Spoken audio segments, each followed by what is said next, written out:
கும்பகோணத்தைச் சேர்ந்த இம்ரான் என்பவர் கேட்குறார். என்ன கேட்குறாருன்னா, முதல்ல ஒரு ஹதீஸை எழுதிவிட்டு அந்த ஹதீஸை ஒட்டி ஒரு கேள்வி கேட்குறார். ஹதீஸ் என்னவென்றால், அபுபக்ரா வெளியே அறிவித்தார், ஜமல் போர் சமயத்தில் அதில் ஈடுபட்டவருடன் நானும் சேர்ந்து கொண்டு ஆயிஷா அவர்களுக்கு ஆதரவாக போரிட முனைந்த போது இறை தூதர் ஸல்லல்லாஹு அலைஹி வஸல்லம் அவர்களிடமிருந்து நான் செவியுற்றிருந்த ஒரு சொல் எனக்கு பயனளித்தது. பாரசீகர்கள் கிஸ்ராவின் மகளை தங்களுக்கு அரசியாக்கி விட்டார்கள் எனும் செய்தி இறை தூதர் அவர்களுக்கு எட்டிய போது அவர்கள் தம் ஆட்சி அதிகாரத்தை ஒரு பெண்ணிடம் ஒப்படைத்த சமுதாயம் ஒருபோதும் உருப்படாது என்று கூறினார்கள். இதுதான் நபி எனக்கு பயனளித்த நபி அவர்களின் சொல். புகாரி 4425. பெண்கள் ஆட்சி செய்தால் சமுதாயம் உருப்படாது என்ற பொருளில் இந்த ஹதீஸ் கூறுகிறது. நாத்திகர்கள் இந்த ஹதீஸை பெண்ணுரிமைக்கு எதிரானதாக காட்டுகிறார்கள். மேலும் இங்கிலாந்தை பல ஆண்டுகளாக ஆட்சி செய்தவர் எலிசபெத் எனும் ஒரு பெண் தானே என்றும் கேட்கிறார்கள்.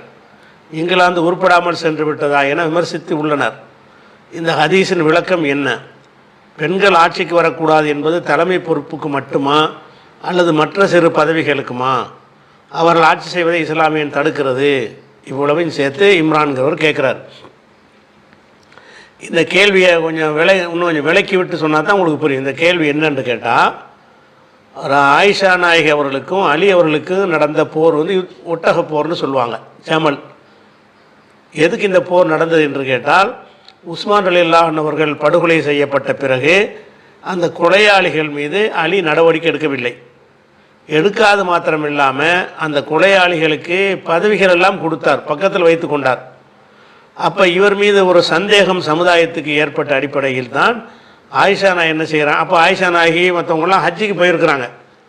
இதை கேள்விப்பட்டு அங்கிருந்தே படை திரட்டி கொண்டு என்ன செய்கிறாங்க, மக்காவில் இருந்த நிறைய ஹாஜிகள்லாம் சஹாபாக்கள்லாம் அங்கே தான் இருக்கிறாங்க. அவங்கள படை திரட்டி கொண்டு என்ன செய்கிறாங்கன்னு கேட்டால், அலி அவர்களை எதிர்ப்பதற்காக போர் செய்வதற்காக புறப்பட்டு வருகிறார்கள். அந்த போரும் நடந்தது. அந்த போரில் ஆயிஷா நாயகி அணி தோற்று போய்விட்டது ஒரு விஷயம். ஆனால் அந்த போர் நடந்தது. அந்த போருக்கு பேர் தான் ஒட்டகப்போர். இப்போ அந்த ஒட்டகப்போரில் அந்த அபூபக்ராங்கிற ஒரு சஹாபி கலந்து கொள்ள விரும்புகிறார். ஏன் விரும்புகிறார்னு கேட்டால், அந்த ஹதீஸுடைய கருத்தை விளக்கிட்டால் தான் உங்களுக்கு தெளிவு கிடைக்கும். அபூபக்ரா என்ன செய்கிறாருன்னா, இப்போ ஆயிஷா பக்கம் தான் நியாயம் இருக்குது, அலி சந்தேகத்துக்குரியவராக தான் அவருடைய நடவடிக்கை இருக்குது என்ற காரணத்தினால் நானும் ஆயிஷா நாயோட சேர்ந்து அந்த போரில் கலந்து கொள்ள நினச்சேன். எனக்கு ஒரு நபி மொழி யாபத்துக்கு வந்துச்சு, அது எனக்கு ரொம்ப பயனுள்ளதாக இருந்துச்சு, நான் போரில் கலந்துக்கிறல.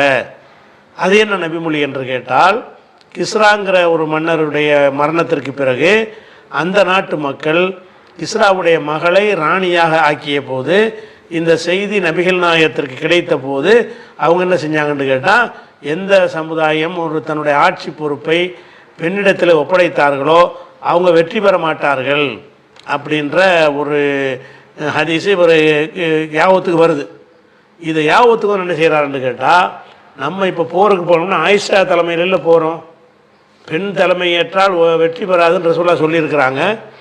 ஆயிஷா பக்கம் நியாயம் இருந்தாலும் ஒரு பெண்ணுடைய தலைமை ஏற்று நம்ம போனோம் என்று சொன்னால் அது அந்த நபிமொழிக்கு மாற்றமாக போயிருமே என்ற காரணத்தினால் ஆயிஷாவின் பக்கம் நியாயம் இருந்தும் கூட நான் கலந்து கொள்ளலை. ஏன் கலந்து கொள்ளலைன்னா, ஒரு பெண் தலைமையில் போய் போர் செய்கிறதுங்கிறது சரியில்லை, இந்த நபிமொழியிலேருந்து எனக்கு அப்படி தான் விளங்குச்சு அப்படிங்கிறது தான் இந்த ஹதீஸ். அப்போ இந்த ஹதீஸை பொறுத்த வரைக்கும் அப்போ இந்த பெண்கள் ஆட்சிக்கு வரக்கூடாது என்பதை ரசூலுல்லாஹ் சொன்னாங்க என்று தான் இதில் வருகிறது. இதை வச்சு தான் நிறைய நாத்திகர்கள் எல்லாம் கேள்வி கேட்குறாங்க. இதன்படி நம்ம மக்கள்லையும் பல பேர் இந்த கருத்துப்பட பிரச்சாரம்லாம் செய்கிறாங்க. ஆனால் இந்த ஹதீஸை பொறுத்த வரைக்கும் நம்ம ஆழமாக ஆய்வு செஞ்சோம்னு சொன்னால் இந்த ஹதீஸில் ஒரு கருத்து பிழையும் இருக்கிறது, ஒரு வரலாற்று பிழையும் இருக்கிறது. இந்த ஹதீஸு புகாரில் 4425வது ஹதீஸாக இடம்பெற்றிருக்கிறது. இடம்பெற்றாலும் இந்த வரலாற்றில் ஒரு பிழையான வரலாறாக இருக்கிறது. ரெண்டாவது, இஸ்லாமிய அடிப்படைக்கு ஒரு மாற்றமாக வேறு இருக்குது. எப்படியெல்லாம் பிழையாக இருக்குன்னு கேட்டால், இந்த ஹதீஸை அறிவிக்கிறவர் யார்? அபூபக்ரா. இந்த அபூபக்ரா அவர் இந்த அலி ஆயிஷா பிரச்சனை வருதில்ல, அந்த பிரச்சனையாக இருந்தாலும் சரி, அலி முஆவியா அந்த பிரச்சனையாக இருந்தாலும் சரி, அதில் எல்லாம் பங்கெடுக்கக்கூடாது என்ற கொள்கையில் இருந்தவர். இதில் பங்கெடுக்கலாம்னு நினச்சிருக்கார் அவர். ஆயிஷா நாயோட போய் பங்கெடுக்க ரெடியாக இருக்கிறாரு. ஒரு பெண் தலைமை தாங்கிறதுனால தான் நம்ம போகக்கூடாதுன்னு சொன்னாரே தவிர சண்டையில் கலந்துக்கிறதுல ஒரு மாற்றம் கிடையாது, அவருக்கு மாற்று கருத்து கிடையாது என்று இந்த ஹதீஸ் சொல்கிறது. ஆனால் இதே அபூபக்கராவுடைய இன்னொரு ஹதீஸ் என்ன இருக்குது, இந்த ஹதீஸை நீங்கள் பார்த்துட்டீங்கன்னா உங்களுக்கு வழங்கும். இதுவும் ஹதீஸ் தானே, இதுவும் ஹதீஸ் தான். அது என்ன ஹதீஸ்ன்னு சொன்னால், இது புகாரில் 31வது ஹதீஸ். அஹ்னஃப் பின் கைஸ் என்பவர் அறிவிக்கிறார். அவர் என்ன அறிவிக்கிறார்னு கேட்டால், நான் ஆயுதம் தரித்து கொண்டு அலி அவர்களுக்கு சப்போர்ட்டாக போரில் கலந்துக்கிறதுக்கு நான் கிளம்பிக்கிட்டு இருந்தேன். அதில் அந்த ஒட்டக போகிறோம், மாவியாவுடைய போர் நடக்கும் பொழுது இவர் என்ன செய்கிறாரு, அலிக்கு நம்ம ஆதரவாக போவோமே அப்படின்னு சொல்லிட்டு அஹ்னஃப் பின் கைஸ் என்பவர் தஹப்துல் அன்சுர ஹாதர் ரஜுல, இந்த அலிக்கு சப்போர்ட் பண்ணுவதற்காக வேண்டி நான் புறப்பட்டேன். புறப்படும்போது ஃபலக்கு அனி அபூபக்கரா, இந்த அபூபக்கரான்னு பேசிட்டு தான் அவர். அபூபக்கரா இவரை பார்க்குறார், என்னை பார்த்தார். பார்த்து ஃபக்கால் ஐன துரிது, எங்கே போகிற என்று கேட்டார். குல்த்து, நான் சொன்னேன் அன்சுர் ஹாதர் ரஜுல, அந்த மனிதருக்கு உதவ போகிறேன், அந்த மனிதருங்கிறது அலி, அலிக்கு உதவ போகிறேன் அப்படின்னு அவர் சொல்கிறார். கால அப்போ அபூபக்கரா சொல்கிறாரு, இருஜே நீ போயிரு, இப்போ இன்னி திரும்பி போயிரு, இப்போ இன்னி சமயத்து ரசூலுல்லாஹி ஸல்லல்லாஹு அலைஹி வஸல்லம் யக்குல், நபிகள் நாயகம் ஸல்லல்லாஹு அலைஹி வஸல்லம் சொல்லியதை நான் கேட்டிருக்கிறேன். என்ன கேட்டிருக்கிறேன், இதழ் தக்கல் முஸ்லிமானி பி செய்பிஹிமா, இரண்டு முஸ்லீம்கள் வாழ்முனையில் மோதிக்கொண்டார்கள் என்று சொன்னால் ஃபல் காத்தில் ஒல் மக்தூல் ஃபின்னார், கொலையாளியும் கொல்லப்பட்டவரும் நரகத்தில் இருப்பார்கள் அப்படின்னு ரசூலுல்லாஹ் சொன்னதை நான் கேட்டிருக்கிறேன். அப்போ முஸ்லீமுக்கு சண்டை நடக்குது, நீ ஒரு பக்கம் போய் நின்றீன்னு சொன்ன, எந்த பக்கம் போய் நின்றாலும் சரி 2 பேர் நரகத்துக்கு போயிடுவீங்க. நீ அலிக்கும் போக வேணாம், ஆயிஷாவுக்கு போக வேணாம்ப்பா, அது போரே வேணாம் நமக்கு. போரில் முஸ்லீமுக்கு மத்தியில் உள்ள சண்டையில் நம்ம ஒரு பக்கம் நிற்கக்கூடாது அப்படின்னு அவர் சொல்லிவிட்டு அதுக்கு ஒரு ஹதீஸை ஆதாரம் காட்டுறாரு. என்ன காட்டுறாரு, இதழ் தக்கல் முஸ்லிமானி பி செய்பிஹிமா, முஸ்லீம்கள் தங்களுடைய வாழ்முனையில் மோதிக்கொண்டார்களே ஆனால் ஃபோல் காத்திலு வல் மக்தூலு ஃபின்னார், கொன்றவனும் கொல்லப்பட்டவனும் நரகத்தில் இருப்பார்கள் ரசூலுல்லாஹ் சொல்லியிருக்கிறாங்க. இப்போ குல்த்து, அப்போ நான் கேட்டேன், யாரை ரசூலுல்லாஹ் இவர்கிட்டே சொல்கிறாங்க. அப்போ நான் கேட்டேன், அல்லாஹ்வுடைய தூதரே, ஹாதல் காத்திலு, கொலையாளி நரகத்துக்கு போவாங்கிறது சரி, ஃபமா பாலுல் மக்தூல், கொல்லப்பட்டவனுக்கு என்ன நிலைமை, அவன் ஏன் நரகத்துக்கு போகிறான் அப்படின்னு கேட்கும் பொழுது கால ரசூலுல்லாஹ் சொல்கிறாங்க, இன்னஹுக்கான ஹரீசன் அலாக்கத்திலி சாஹிபிஹி, இந்த ஆள் அந்த ஆளை கொன்ற திட்டத்திலான இருந்தார், அவர்கை முந்திட்டதுனால இவர் கொல்லப்பட்டார், இவர்கை முந்திருச்சுன்னு சொன்னால் இவர் தான் அவரை கொண்டிருப்பார், அதனால் கொல்லப்பட்டவரும் கொல்வதற்குத்தான் போனார் என்ற காரணத்தினால்தான் 2 பேரும் நரகம்னு ரசூலுல்லாஹ் விளக்கம் வரை சொல்லிடுறாங்க. இது புகாரில் 31வது ஹதீஸ்லையும் இருக்கிறது. புகாரில் 6875வது ஹதீஸ், 2 ஹதீஸும் ஒரே ஹதீஸ் தான், 6875 31. இந்த 2 ஹதீஸ்லையும் என்ன வருதுன்னு கேட்டால், அபூபக்கராவுக்கு இந்த போர் சம்பந்தமான நிலைப்பாடு என்னங்கிறது விளங்குது. அபூபக்கர நிலைப்பாடு என்ன, முஸ்லீம் சண்டை போடக்கூடாது, அது அடுத்த ஆளுக்கு போனாலும் தடுப்பார். போய் முஸ்லீம் ஆள் எடுத்து போரிட்டாங்கன்னு சொன்னால் நம்ம எந்த பக்கமும் சேரக்கூடாது, அது அவருடைய கொள்கை என்று இந்த ஹதீஸ் சொல்லுகிறது. நீங்கள் கேள்வியில் கேட்ட அந்த ஹதீஸ் என்ன சொல்லுதுன்னு கேட்டால், அது இவருக்கு பிரச்சனையே கிடையாது, ஆயிஷா தலைமை தாங்கிறது தான் பிரச்சனை. வேற ஆள் தலைமை தாங்கியிருந்தாங்கன்னு கேட்டால் முஸ்லீமை கொள்றதுல கலந்துக்குவார் இவர். அப்போ ஆயிஷா நாயுடைய அந்த அந்த அந்த அந்த நீங்கள் கேள்வியில் எடுத்து காட்டினீங்கல்ல, அந்த ஹதீஸ் பிரகாரம் பார்த்தீங்கன்னு சொன்னால் இவர் போர் செய்வதில் எந்த ஒரு வெறுப்பும் இவருக்கு இல்லை, முஸ்லீம் கொள்வதில் இவருக்கு பஞ்சாயத்து கிடையாது. பஞ்சாயத்து எது தான் பஞ்சாயத்து, ஆயிஷா நாயி தலைமையில் எப்படி போரிடுறது, பெண் தலைமையில் எப்படி போரிடுவது தான் தயக்கமாக இருந்துச்சு. அப்போ அதில் என்ன வழங்குதுன்னு கேட்டால், ஒரு ஆண் தலைவராக இருந்தால் அவர் போரில் கலந்து இருப்பார். அந்த ஹதீஸ் பிரகாரம் ஆயிஷா நாய்க்கு பதிலாக அந்த அணியில் இருந்த தல்ஹா அங்கே இருந்தார், ஜுபைர் இருந்தாங்க, அவங்க யாராவது தலைமை தாங்கியிருந்தாங்கன்னு வைங்க, அப்போ இவர் நியாயம் கேட்குறது கண்டிப்பாக போர் செஞ்சிருப்பார். போர் செஞ்சாரே ஆனால் அப்போ முஸ்லீமை கொள்றாங்கிற பஞ்சாயத்து அங்கே வரத்தான் செய்யும். அடுத்த ஆள் போர் செஞ்சது தடுத்த ஒரு ஆள் வந்துக்கிட்டு நானும் ஆயிஷா நாய் மட்டும் தலைமையாக இல்லாட்டி நான் கலந்துருப்பேங்கிறார். அப்போ அபூபக்கராவுடைய நிலைப்பாட்டுக்கு மாற்றமாக இந்த ஹதீஸ் இருக்குது. அபூபக்கர் நிலைப்பாடு என்ன தெரியுமா, யார் பக்கம் நியாயம் யார் பக்கம் அநியாயங்கிற டாபிக் கிடையாது. முஸ்லீமுக்கு முஸ்லீம் சண்டை போட்டால் நம்ம கலந்துக்க கூடாது. இப்போ 31 ஹதீஸ்லையும் 6875 ஹதீஸ்லையும் அதே அபூபக்கர், வேற ஒரு ஆள், அதே அபூபக்கர் தான். இவர் போர் ஆளையெல்லாம் போய் தடுக்கிறாரு. போருக்கு போகிற ஆளுங்களாம் கூப்பிட்டு என்ன செய்கிறாரு, எல்லாம் போகாதப்பா, முஸ்லீமுக்கு முஸ்லீம் சண்டை போடுறாங்க, நீ எதுக்கு அதில் போகிற, ரசூலுல்லாஹ் எப்படி சொன்ன, நரகத்துக்கு போயிடுவோன்னு சொல்கிறாங்க. அப்போ போரில் முஸ்லீமுக்கு முஸ்லீம் போர் நடத்தும் பொழுது அதில் பங்கெடுத்து கொண்டார்கள்னு சொன்னால், நீ போய் ஜெயிச்சாலும் உனக்கு நரகம், தோத்தாலும் உனக்கு நரகம் தான், அதனால் நீ போகாத, ரசூலுல்லாஹ் சொல்ல நான் கேட்டிருக்கிறேங்கிறார். இந்த ஹதீஸு சரியாக இருக்கும் என்று சொன்னால் அந்த ஹதீஸ் சரியாக இருக்காது. ஏன், அவர் போருக்கு தயாராக இருக்கிறாரு. முஸ்லீமுக்கு முஸ்லீமும் கொள்வது பஞ்சாயத்தே இல்லை அவருக்கு. பஞ்சாயத்து என்ன, ஆயிஷா நாயகி தலைமையில் எப்படி போகிறதுங்கிறத பஞ்சாயத்து. அப்படிங்கையில் வரலாற்று முரணாக தான், 2 முரணாக இருக்குது. ஆனால் அபூபக்கரா பொதுவாகவே இந்த போர் விஷயமாக இந்த நிலையில் தான் இருந்தார். எந்த நிலை, சண்டை முஸ்லீம் முதலில் இருக்கக்கூடாது, இந்த உங்களுடைய உயிர்கள் ரத்தங்கள்லாம் ஹராமுலாம் அந்த இறுதி ஹஜ்ஜில் அறிவிப்பாங்கள்ல, அந்த ஹதீஸெல்லாம் இவர் தான் அறிவிப்பார். அப்போ அபூபக்கரா என்பவர் முஸ்லீமோட முஸ்லீம் சண்டை நடக்கும் என்றால் கலந்து கொள்ள மாட்டார். அப்போ அந்த ஆயிஷாவுடைய போரில் அவர் கலந்து கொள்ளாமல் இருந்ததுக்கு என்ன காரணம், முஸ்லீமுக்கு முஸ்லீம் சண்டை நான் கலந்துக்கிற மாட்டேன் அப்படின்னு வழங்குறது. அப்படி இருக்கும் பொழுது பெண் தலைமை ஏற்றதுனால தான் கலந்துக்கிறலங்கிறது அது ஒரு இந்த ஆயிஷா நாய்க்கு எதிராக ஒரு கருத்தை விதைப்பதற்காக வேண்டி, அலிபக்கம்தான் நியாயம் இருக்குங்கிறத விதைப்பதற்காக வேண்டி இடைச்செருகளாக யாரோ நுழைத்த செய்தியாக தான் அது இருக்க முடியும். பொம்பளைக்கு பின்னாடி ஏன் போகிறீங்க, சண்டைக்கு போகிறீங்க, அவங்களுக்கு பின்னாடி போகக்கூடாது, ரசூலுல்லாஹ் தடுத்துட்டாங்களே அப்படின்னு சொல்லிட்டு ஆயிஷா நாயகி அந்த யுத்தம் செய்ய போனதை நபியுடைய வழிகாட்டுதலுக்கு மாற்றம் என்ப கருத்தை விதைப்பதற்காகத்தான் அபூபக்கரா கலந்து கொள்ளலைங்கிறது உண்மை. கலந்து கொள்ளாமல் இருந்தது காரணம் என்னன்னு கேட்டால், முஸ்லீமுக்கு முஸ்லீம் யுத்தம் செஞ்சால் கலந்து கொள்ளக்கூடாது என்பது நபியுடைய கட்டளை. அதுக்கு தான் கலந்து கொள்ளாமல் இருக்கிறார். அது ஆயிஷா போர் செஞ்சாலும் சரி, தல்ஹா தலைமையில் போனாலும் சரி, யார் தலைமையில் போனாலும் சரி, முஸ்லீம்னா கலந்து கொள்ள மாட்டார். இதுதான் அவருடைய நிலைப்பாடு. அப்படி இருக்கும்போது அந்த நீங்கள் எடுத்துக்காட்டின ஹதீஸ் என்ன சொல்லுதுன்னு கேட்டால், ஆயிஷா தலைமையில் இருக்கிறதுனால தான் நான் போகலை அப்படிங்கிற மாதிரி அது வருகிறது. அப்போ 2 முரண்பட்ட வரலாறு வருதா. இந்த முரண்பட்ட வரலாறில் எது பொருத்தமாக இருக்குன்னு கேட்டால், இந்த இந்த நிலையில் உள்ளவர், எந்த நிலையில் உள்ளவர், முஸ்லீமுக்கு முஸ்லீம் சண்டை போடாதுன்னு சொல்லி அடுத்த ஆளெல்லாம் போய் தடுக்கிற அளவில் இருந்த ஒருத்தர் ஆயிஷா நாயகி சப்போர்ட்டாக போ நினச்சிருப்பாரா. முதல்ல ஆயிஷா நாயகி சப்போர்ட்டாக போகிறதுக்கு அப்போது முஸ்லீம் தானே அடிச்சுக்கிற போகிறாங்க. அப்போ இந்த ஹதீஸ் அந்த ஹதீஸை பொய்யாக்குது. இந்த ஹதீஸ் அந்த ஹதீஸை பொய்யாக்குதா. அதனால் அந்த வரலாற்று ரீதியாக அது சொல்கிறதுக்கு மாற்றமான கருத்தை இது சொல்லுதா.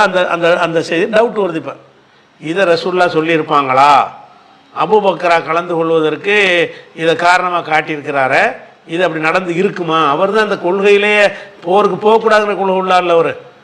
அபூபக்கராங்கிறது நியாய அநியாயத்தெல்லாம் கடந்து முஸ்லீமுக்கு முஸ்லீம் சண்டை போட்டால் போக மாட்டேன் அந்த ஒரு கருத்தில் அவர் இருந்திருக்கார் என்ற காரணத்தினால் இந்த காரணம் இருக்க முடியாது என்று நம்ம விளங்க முடியுதா. ஒன்று. ரெண்டாவது என்னென்னு கேட்டால், அந்த ரசூலுல்லாஹ் சொன்னாங்கன்னு அந்த செய்தி இருக்குல்ல, அந்த செய்தி இஸ்லாமிய பேச பிரகாரம் தப்பு. ரசூலுல்லாஹ் சொல்லியே இருக்க மாட்டாங்க.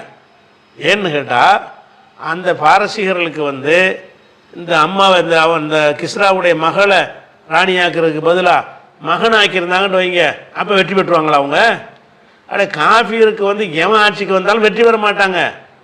அந்த ஹதீஸ் படி இந்த பொம்பளையாக்குனா வெற்றி இல்லாமல் போச்சு, அவங்க வேற ஆளை வச்சுருந்தாங்கன்னா வெற்றி பெறுவாங்க என்று சொன்னால் என்ன அர்த்தமாகுது? அப்போ காஃபியர்களுடைய ஆட்சியிலையும் வெற்றி கிடைக்கும். இந்த பொம்பளை ஆட்சியினால தான் அவங்களுக்கு வெற்றி கிடைக்காத தவிர, ஒரு ஆண் ஆட்சி வந்தாங்கன்னா அவங்க செஞ்ச அநியாயமான ஆட்சி நடத்தினா கூட அது வெற்றி தருங்கிற கருத்து அதில் வருகிறது. அவன் இஸ்லாமிய பார்வை என்னது? அந்த பாரசீகத்துக்கு கிஸ்ரா ஆட்சியில் இருந்தாங்கன்னா ஒரு மக ஆட்சியில் இருந்தால் என்ன, ஆட்சி தப்பு, அநியாயக்கார ஆட்சி, கொடுமைக்கார ஆட்சி, மக்களை கசக்கி பிழிகிற ஒரு ஆட்சி, அதில் இவன் இருந்தாலும் வெற்றி கிடையாது, அவன் இருந்தாலும் வெற்றி கிடையாதுங்கிறதான இஸ்லாமிய நிலைப்பாடு. ஏதோ இஸ்லாமிய ஆட்சி நடக்கிற மாதிரி டைப்பில் ரசூலுல்லாஹ் சொன்ன மாதிரி வருது. அந்த கிஸ்ராவுடைய மகள் ஆட்சிக்கு வராமல் கிஸ்ராவே சாவமனும் கொஞ்சம் நாளைக்கு இருந்தால் வெற்றி பெற்றுவாங்களா? அதில் வேறு கிஸ்ராவுடைய மகனை கொண்டு போய் ஆட்சியில் வச்சுருந்தாங்கன்னா ஜெயிச்சிருவாங்களா? ஜெயிச்சிருவாங்கங்கிற கருத்து அதில் வருது. இப்படி ரசூல் அப்படி சொல்லுவாங்க. அதை பற்றி நமக்கு யாராவது நமக்கு என்னங்க, இவன் வந்தா என்ன, அவன் வந்தா என்ன, இதில் என்ன வெற்றி எப்படி அவங்களுக்கு கிடைக்கும்? அவங்க யாரை கொண்டே வச்சாலும் வெற்றி பெற மாட்டாங்க. இஸ்லாமிய அடிப்படையில். உலக வெற்றியை வந்து சொல்லலை. உலக வெற்றிங்கிறது யார் தலைமையில் வேண்டாலும் இருந்து வெற்றி பெறுவாங்க. பெரிய பெரிய ராணிகள்லாம் இருந்து பல இதுகளில் வெற்றிலாம் பெற்றிருக்கிறாங்க. அப்போ இது வந்து ஒரு நல்ல ஒரு ஆட்சியாக இருக்காதுங்கிற ஒரு அர்த்தத்தில் தான் சொல்கிறாங்க. நல்ல ஆட்சியாக இருக்காதுங்கிறது வந்து இந்த பொம்பளை இருந்தால் என்ன, ஆம்பளை இருந்தால் என்ன, அவங்களுடைய கொள்கை கோட்பாடு பிரகாரம் தான் ஆட்சி பண்ண போகிறாங்க. யார் இருந்தாலும் வெற்றி கிடையாது. அப்போ பாரசீக மக்களுக்கு வந்து இந்த பெண்ணு இல்லாமல் ஒரு ஆணை வைத்திருந்தார்கள்னா வெற்றி பெறுவார்கள்ங்கிற ஒரு கருத்தை தருகிறது. அது இஸ்லாமிய கருத்தா? அதை ரசூலுல்லாஹ் சொல்லியிருப்பாங்களா? அப்படிங்கிறது பார்க்கும் பொழுது இது இந்த ஆயிஷா நாயகியுடைய இந்த போருக்கு போனாங்கல்ல, அவங்க வந்து இஸ்லாத்தை மீறித்தான் போனாங்க என்ற கருத்தை விதைப்பதற்காக வேண்டி அபூபக்கரா கலந்து கொள்ளாமல் இருந்தாருங்கிறது மட்டும் உண்மை. அதுக்கு ஒரு காரணத்தை சொல்லி என்ன செய்வோம்னு கேட்டால், நம்ம வந்து அதை வந்து இஸ்லாத்துக்கு எதிராக காட்டி விட்டுருவோம் ஷியாக்கள் நினச்சிருக்கிறாங்க. ஷியாக்கள் வந்து ஆயிஷா நாயகி போருக்கு போனது ரசூலுல்லாஹ்வுடைய கட்டளைக்கு மாற்றணும்னு காட்டுவதற்காகத்தான் இது அப்படிங்கிற மாதிரி நினச்சிருக்கிறாங்க. அதனால் விளங்குது. அதனால் அபூபக்கராவுடைய ஒரே ஆள் விஷயத்திலே 2 செய்தி முரண்பட்டு வருகிறது. அதனால் வந்து அவர் போருக்கு கலந்து கொள்வது இல்லைங்கிற கொள்கையில் இருந்தாருங்கிறது தான் சரியானது. இது வந்து வலிந்து புனைந்து சொல்லப்பட்டிருக்கிறது பாரசீக. அது போக இன்னொன்று நம்ம கவனிக்கணும், இது ஒரு ஆதாரத்துக்கு உள்ளது இல்லை. ஆயிஷா நாயியோட இருந்தவங்கெல்லாம் யார் இருந்தா? முட்டாள்கள் காட்டு மிராண்டிகள் மாதிரி இருந்தாங்க.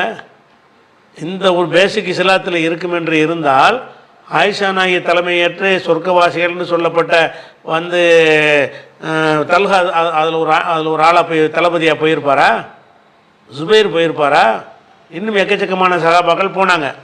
அப்போ அது மாதிரியா இன்னும் சொல்ல போனால் இவர் நம்ம அலிரலிலானுவாத என்ன செய்யிருக்கானே பொம்பளை தலைமை அதை ஒரு பிரச்சாரம் ஆக்கியிருக்கணும்ல. அவர் பொம்பளை தலைமையில் வந்திருக்கிறாங்க, அதனால் நீங்கள் ஆதரிக்காதீன்னு அவர் சொன்னாரா? அப்போ அப்படி அது ஒரு பிரச்சனையாக நீங்கள் இருக்கவே இல்லை. அவங்கள தலைமையை ஏற்றுக்கொண்டு அவ்வளோ மக்கள் திரண்டு போகிறாங்க. அவ்வளோ மக்களும் திரண்டு போகிறாங்கன்ற என்ன அர்த்தம்னு கேட்டால், பொம்பளை ஆட்சிக்கு வர்ற சம்பந்தமான ஒரு நிலைப்பாடு இஸ்லாத்தில் இல்லை, சொல்லப்படலை. வரக்கூடாது என்றோ வரணும் என்றோ சொன்னதற்கு எந்த ஒரு ஆதாரமும் இல்லை. அதனால தான் அந்த சம்பவமே நடந்தது. ஆயிஷா நாயகி அந்த ஒரு ரசூலுல்லாஹ் அப்படி தான் சொன்னாங்கன்னா உடனே விலகி போயிருப்பாங்களே. இந்த அபூபக்கராங்கிறவர் இங்கே சொன்னதுக்கு பதிலாக ஆயிஷா நாயகி போய் சந்தித்து, நீங்கள் நல்ல விஷயத்தான் செய்கிறீங்க, நீங்கள் இறங்கிட்டு வேற ஆளை வைங்க, நாங்கள்லாம் கலந்துக்கிறோம், பொம்பளை ஆட்சிக்கு வரக்கூடாது, பொம்பளை பொறுப்பில் வரக்கூடாதுன்னு அப்படி சொல்லியிருப்பாரா இல்லையா? அவர் அந்த மாதிரி சொல்லக்கூடிய ஒரு ஆளாக இருக்கும் பொழுது அதை சொல்கிறாமே வந்துக்கிட்டு அதனால் நான் கலந்துக்கலன்னு சொன்னால் அதில் நெருடல் இருக்குது. அதனால் பெண் ஆட்சியை சென்றால் வெற்றி வர மாட்டார்கள் கிஸ்ரா விஷயமாக ஒரு முஸ்லீமுடைய ஆட்சி விஷயமாக சொன்னால் கூட நீங்கள் சொல்கிற ஒரு அளவுக்கு ஏற்றுக்கலாம். கிஸ்ராவுடைய ஆட்சி, கிஸ்ரா ஆட்சி பண்ணா என்ன, ஒரு மகா ஆட்சி பண்ணால் என்ன, எல்லாம் ஒரே சட்டத்தின் பிரகாரம் தான், ஒரே கேடுகட்ட ஆட்சி தான் பண்ண போகிறாங்க. அதில் வந்து இந்த பொம்பளைக்கு பதிலாக அவர் வந்துருந்தால் ஜெயிச்சிருப்பார்னு சொல்லுவாங்களா? எவன் வந்தாலும் ஜெயிச்சிருக்க முடியாது. அதான் இஸ்லாம் நிலைப்பாடு. பாரசீகத்துடைய ஆட்சியில் வந்து கிஸ்ரா வந்தாலும் ஒன்று தான், கிஸ்ரா மகள் வந்தாலும் ஒன்று தான். அவங்க ஜெயிக்க மாட்டாங்க, வெற்றி பெற மாட்டாங்க, ஒழுங்கான ஒரு ஆட்சி நடத்த மாட்டாங்க. அப்படித்தான் ரசூலுல்லாஹ் சொல்லுவாங்களே தவிர இல்லை இவனுக்கு பதில் அவன் வந்து தான் நல்லா வந்திருக்குங்களா அப்படி எப்படி சொல்லுவாங்களா? அப்போ அந்த கருத்துலையும் ஒரு பிழை இருக்கிறது ஒன்று. வரலாற்று ரீதியாகவும் இந்த பிழை இருக்கிறது. அபூபக்கரா வந்து அந்த நிலையில் அவர் இருக்கவே இல்லை. அவர் போருக்கு போகக்கூடாதுங்கிறதையே கொள்கையாக வச்சுருந்தார். அப்படிப்பட்டவர் வந்து ஆயிஷா நாயகி தலைமையினால தான் தவிர்த்து கொண்டார்னு சொல்வது வந்து வலிந்து புனையப்பட்டதாகவும், ஆயிஷா நாயகியுடைய அந்த செயல் மேலே தான் தப்பு, அவங்க போருக்கு போனது பெரிய குற்றம் அப்படிங்கிற மாதிரியும் இருக்கிறது. அந்த ஒரு விஷயத்தை நம்ம பார்க்குறோம். அதனால் அது வந்து முரண்பாடு. அவர் ரெண்டையும் நீங்கள் ஏற்றுக்கிற முடியாதுல்ல. அபூபக்கரா விஷயமாக அவர் எதனால் கலந்து கொள்ளாமல் இருந்தார், இதனால் கலந்து கொள்ளாமல் வேறு ஹதீஸில் இருக்குது. வேறு ஹதீஸ் என்ன இருக்குது, முஸ்லீம் சண்டை போடக்கூடாது, ரசூலுல்லாஹ் தடுத்துட்டாங்க, நரகத்துக்கு போயிடுவாங்கிற பயந்து தான் அவர் எந்த பொருளையும் கலந்து கொள்ளன்னு இருக்குது. முரண் வந்துருச்சா இல்லையா? ரெண்டையும் எப்படி ஏற்றுக்கிறீங்க? ஒன்றை தான் ஏற்றுக்கிறேன்னு. எதை ஏற்றுக்கொள்வது ஏற்புடையது? முரண்பாடாக 2 செய்தி வருகிறது. எதை ஏற்றுக்கொண்டாலும் ஏற்புடையதாக இருக்கும் என்றால் இதை ஏற்றுக்கொள்வது ஏற்புடையது. இதையும் அதையும் ஏற்றுக்கொள்வது வந்தீங்கன்னா நீங்கள் இப்போ அதை ஏற்ற இதை மறுக்கிற மாதிரி வருமே. அதனால் 2ல் எது மறுக்க தகுதியானதாக இருக்குது? அந்த பெண்கள் ஆட்சிக்கு வர்றது வந்து வெற்றி பெற மாட்டார்கள்ங்கிற அந்த செய்தி வந்து நமக்கு சம்மந்தமில்லாத ஒரு செய்தி. எவன் ஆட்சி வந்தால் நமக்கு என்ன அப்படிங்கிற ஒரு டாப்பிக்கில் போய் ரசூலுல்லாஹ் வந்து ஒரு கருத்தை சொல்கிறாங்க. இஸ்லாமிய கலர் இல்லாத ஒரு கருத்தை சொன்னாங்கன்னு வருகிறது. அதனால் அந்த செய்தி பெண்கள் ஆட்சிக்கு வர்றதை தடுக்கிறங்கிற ஒரு செய்தி வந்து அது ஒரு பொய்யான செய்தியாகத்தான் இருக்க முடியும் என்பதை நீங்கள் செய்யணும், விளங்கி கொள்ள வேண்டும். அதுக்கப்புறம் அந்த நீங்கள் சொன்ன அந்த பெண்கள் ஆட்சிக்கு வர சம்பந்தமான ஒரு ஹதீஸ் வந்து 4425வது ஹதீஸை அவர் சுட்டி காட்டியிருக்கிறாரு. இதே ஹதீஸ் 7099 இவர் கூடுதல் தகவலுக்காக வேண்டி 7000